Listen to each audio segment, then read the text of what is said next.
Figure it out. Hello, this is Adam Koralik with Flying and Eating. Today, let's go somewhere and do something, and make sure to like, comment, and subscribe. Hey everyone, Adam here. Last time on Flying and Eating, I went out to Guam, and I showed you guys a whole bunch of the sights around the area, but now, today, we're going to go on a big adventure around the island. Good morning, everybody. It is day 4 here on Guam, and the sun is just coming up. Today's going to be kind of a big day, as I've mostly been sticking around this area. In the previous video, I walked basically as far as that building. That was one of the hotels, and then up the hill, and then eventually, you can't see it, but the Kmart.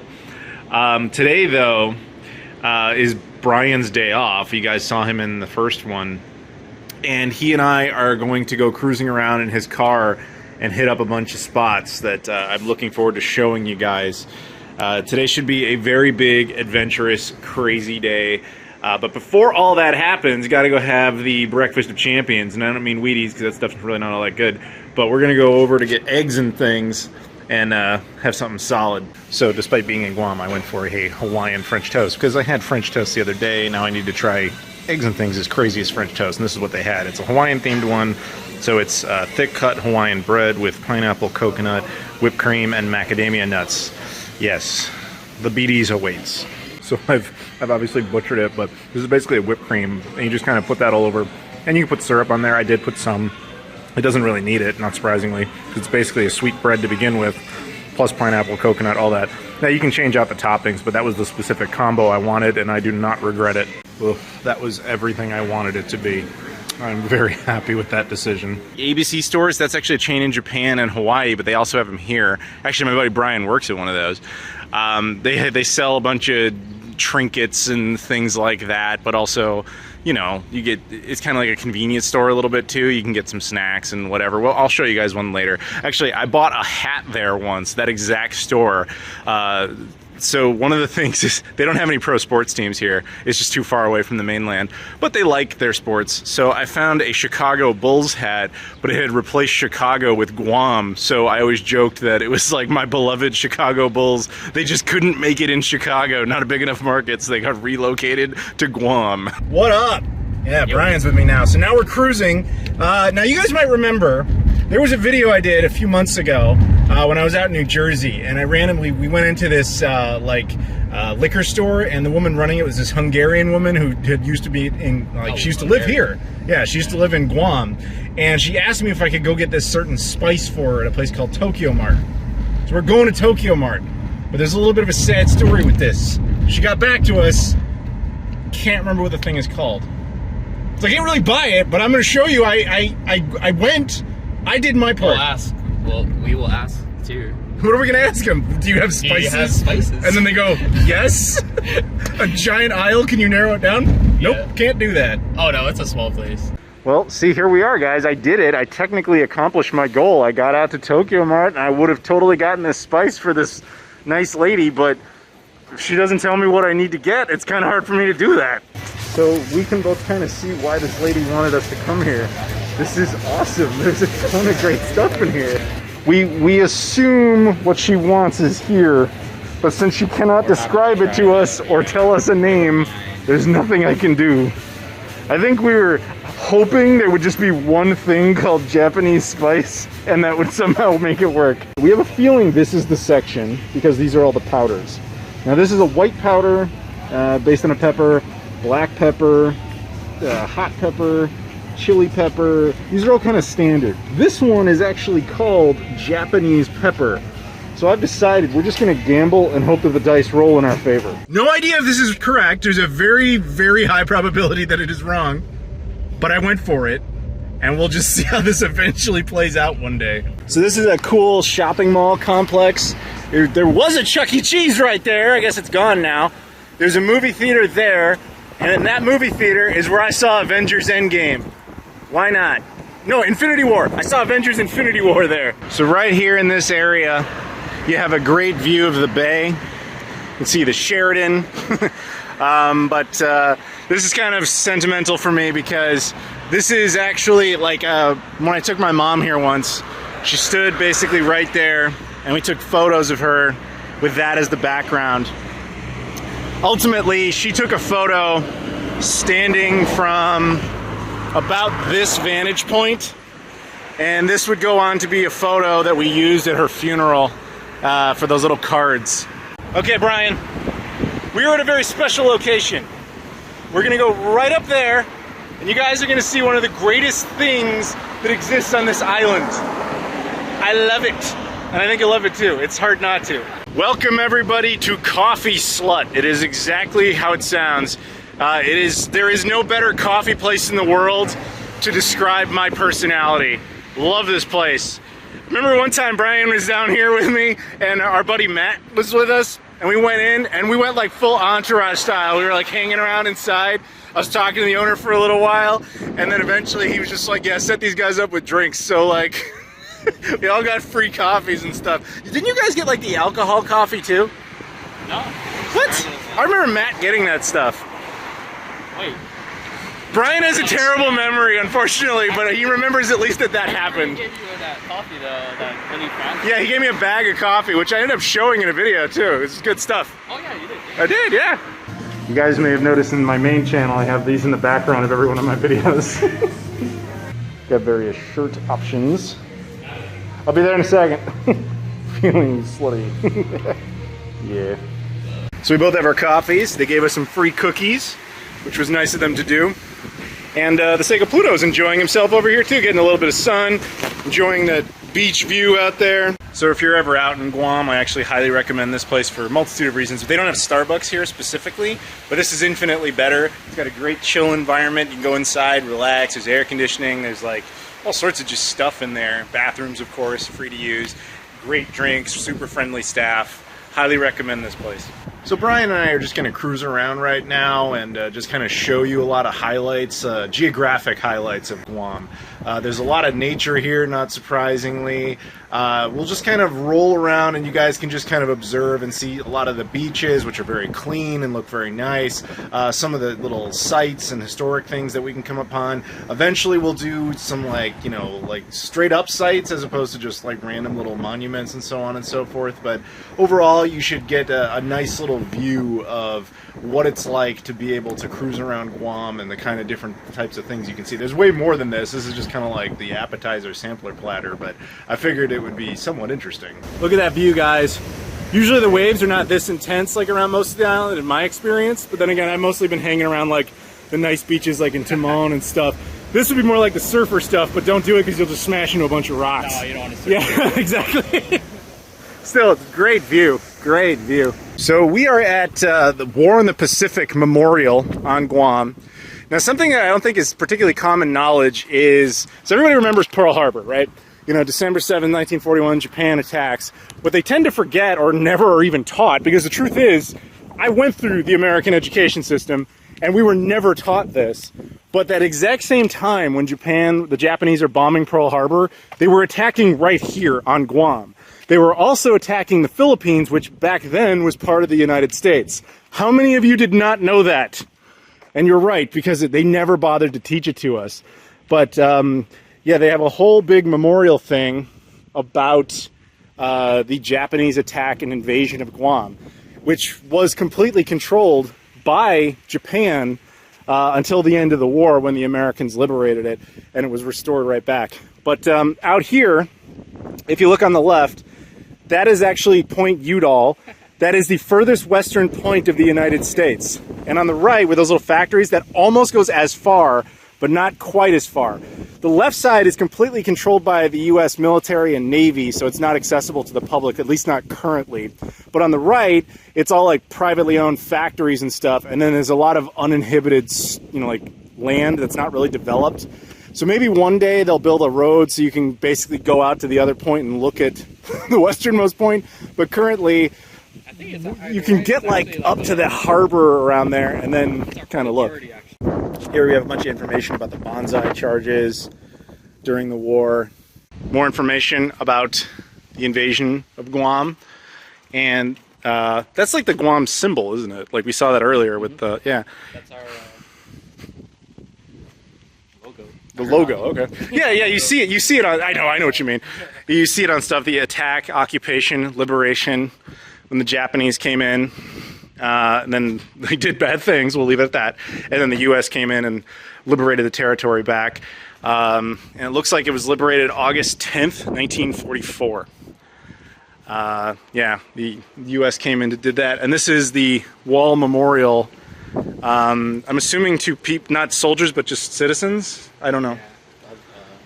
All the locals, and even like locals and military. Basically a memorial wall with everybody's name listed on it. There you go. It actually like names what they are, which makes a lot more sense. So they have these like street sign type of deals that basically tell you geography of different attacks. So like obviously the most famous one being Pearl Harbor, and it tells you how far away it is and which direction you're looking at. But yeah, you can see a bunch of the less known ones, and of course it points out that this is in fact the Battle of Guam, which happened right here, and then how far away Japan was, and basically to the end of the war.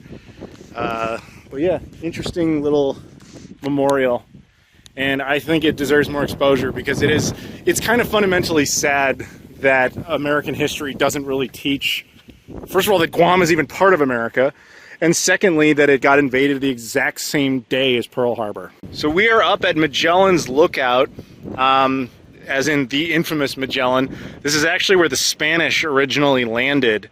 For those who don't know, prior to the United States owning Guam, it was owned by the former Empire of Spain, who lost it in the Spanish-American War in 1901, and this has been part of the United States ever since, except for the brief Japanese occupation during the Second World War, which was never legitimized.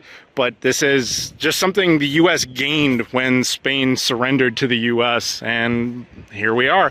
But this is the remnants of an old Spanish fort. A couple of cannons, some, information here about the bay, everything it looks like. Interesting. And it is, written in multiple languages there, so you can read that for yourself if you want to. But yeah, cool. Cannons, nice view.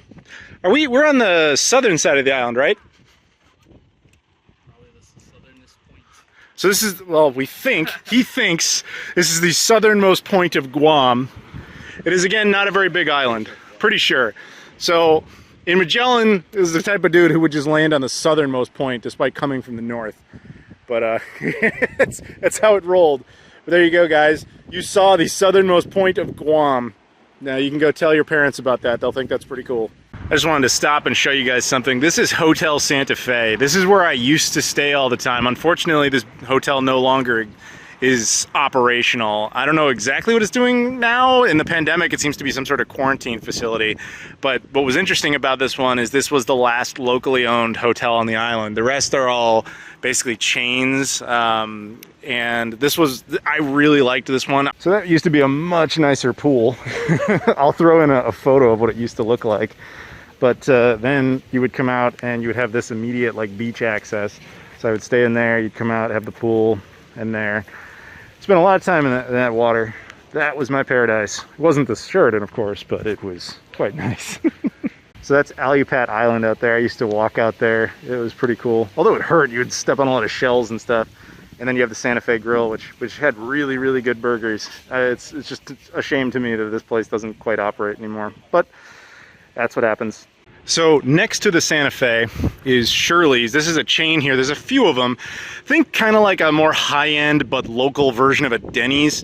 Actually surprisingly decent food, and it's usually open 24 hours, which is fairly convenient, especially when you were just staying right there. You could just walk over here at any time. When you're jet lagged, it's 3 a.m. and you're hungry, boom, guess what your option is. So this is the Mall of Micronesia. This is like the biggest mall on Guam. I think it's the biggest mall in this entire part of the Pacific, actually, with all these islands. And this is, by the way, one of the only 2 GameStops on the island. If you're into video games, this is the only option you have to buy video games. So if you're ever out here and you want coffee, and Coffee Slut is not your appeal, although I highly recommend that place. Another place would be Coffee Beanery. This is really good stuff. Like I've said in other videos, chains like Starbucks don't exist here. There's a lot of local chains. I recommend this one. They got some good ones, including a French toast coffee. Awesome. Okay guys, we came to this mall for a very specific reason. Now you guys saw that we went to one of the last Kmart's in the world, and I'm wearing a Blockbuster shirt. You're about to see something else pretty bizarre, sort of. Seem familiar? Now, technically, this is not a KB Toys, although you can tell based on the colors that they took down the D or the B and replaced it with a D that's similar. This is basically the last KB Toys in the entire world, right here on Guam. When you go inside, you can see it's got, if I'm honest, because I've been in here before, it's mostly like baby toys, learning development toys, really nothing all that great. Very similar to a KB Toys, obviously. It also has like a lot of cell phone cases and some electronics and stuff, but doesn't really have the same charm that a KB Toys had. Now maybe that's just due to my age, but yeah, no, it's, you know, you get a little nostalgic. It's not quite the same as going to like one of those Canadian Toys R Us's, but those, like, while those still exist all over the world, very predominantly in Canada, this is truly the last KB Toys, although technically not KB because as a corporation they don't exist anymore. But I mean, you tell me this doesn't completely come off like a KB Toys. So yeah, just a little just a little nostalgia berries for everybody. The interior of that place is really weird because it's like, how do I put this? They sell a lot of, like, because they have no parent company anymore, they sell a bunch of like bootleg Chinese toys. So you have change morphers instead of transformers and things like that. I was telling Brian that it's kind of like if all the Blockbusters shut down, which, you know, essentially other than the one, they all did, and you replaced the sign with an R instead of an L and you called it Brockbuster and you just rented pirated DVDs. That's how that place feels. But it's still a nostalgic throwback. Dinner time, or lunchtime perhaps, we're going to Fuji Ichiban Ramen. There's a couple of these on the island, but this one's the only one open currently. So we're inside. Now the thing that they recommended based on the exterior is the Tonkatsu Ramen, which is a pork-based broth ramen, which sounds good to me. And Brian is recommending a kimchi chahan. Now that's technically 2 meals. I would really just like a side, but I'm fat, so it's fine. My Tonkatsu Ramen has arrived. It looks very good. And the kimchi rice, which is basically what it is, kimchi fried rice. A lot of food, but I am a lot of fat, so it'll be fine. So what did you get here? You got the same fried rice as me. You got gyoza, and what is this? Mazu chicken. Mazu chicken? Yeah. Well, live it up, man. Enjoy. Okay, so I've had a few bites. This is absolutely fantastic fried rice. And the broth of this, incredible. It's still a little hot, so I have to let it cool off, but already, guys, I'm telling you, this is amazing. This is seriously possibly the best fried rice I've ever had in my entire life. I cannot say I was expecting that. This is absolutely incredible. I was telling him I'm glad we ordered 2 because I'd be really pissed off if I had to split one of these. This is fantastic. Oh man, the rice was better. I mean, it's a different world, but that's like literally the best fried rice I think I've ever had in my life. This is really good. Pro tip, if you don't usually eat this type of ramen, as opposed to like those crappy ramen noodles, like the packaged ones, those are not the same thing. But when there's an egg in there, let the egg sit as long as possible because it's just sitting there absorbing the flavors of everything else. Mission accomplished. Boom. Brian's like, I need a doggy bag. You're not fat, man. That's your problem. You gotta get fatter if you want to be able to eat all your food in one go. So I have a flight out in the morning. I'm going somewhere. You guys will see soon. And I booked a cheaper room closer to the airport just because whatever. Garden Villa Hotel in Guam. The rooms are massive. First walk in, on your left, you have a fridge, you have all this stuff, you have like a little mini kitchen, you have a sink, you have a bathroom with all that, some other closet, I assume there's like, I don't even know. There's a giant walk-in, not a walk-in closet, but a closet. Over here, we have a second bathroom for some reason. Fat guy in the mirror. Another closet, table, 2 chairs, television, not 1, not 2, but 4 beds. I don't know. Thanks everyone for watching. On the next episode, stay tuned. We'll be going to Saipan, a very obscure part of the United States, for a nice big adventure. But in the meantime, thank you very much for watching. Please like, comment, subscribe, and I'll see you all later.